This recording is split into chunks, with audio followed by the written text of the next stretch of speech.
لە ئەمریکا ڕەمەزان بۆ ئەو کەسانەی بە ڕۆژوون جگە لە خواپەرستی و بەجێگەیاندنی ئەرکێکی ئاینی ئیسلام لە تاراوگا کۆبوونەوەیەکی خێزانیشە.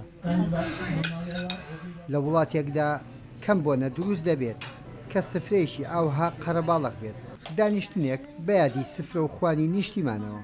لەوانەیە ڕۆژوگرتن لە کوردستان تۆزێ بەلای منەوە لەوانەیە ئاسانتر بێت، چونکە من 3 ساڵمەوە پێشتر بە سەردان گەڕاینەوە کاتی ڕەمەزان بوو. خۆشیێکی زۆرتری هەیە تۆ لەگەڵ کەس و کارای.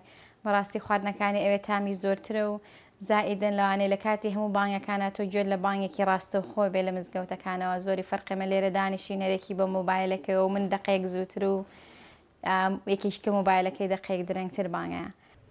لێرەش لە ئەمریکا خەڵک بە دوای ئەو خواردنانەدا دەگەڕێت کە پێویستی پێێتی تاوەکو سفرە و خوانی بەربانکی پێبڕازێنێتەوە.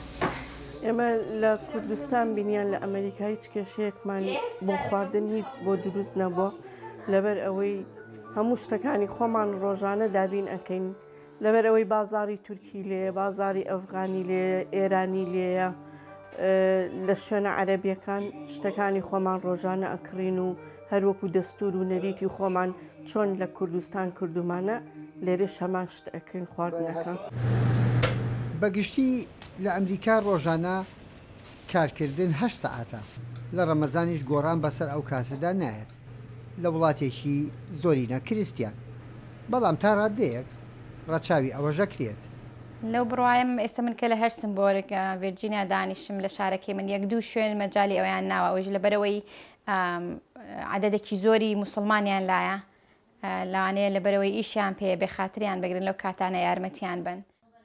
زۆر جار ئەوە دەوترێت کەسی ڕۆژوان حەزی بە خواردنی جیاوازە، سەرڕای ئەوەی ڕەنگە ئەم سفرە و خوانە لە هەموو شوێنێ بۆ خەڵکی کورد نەلوێ.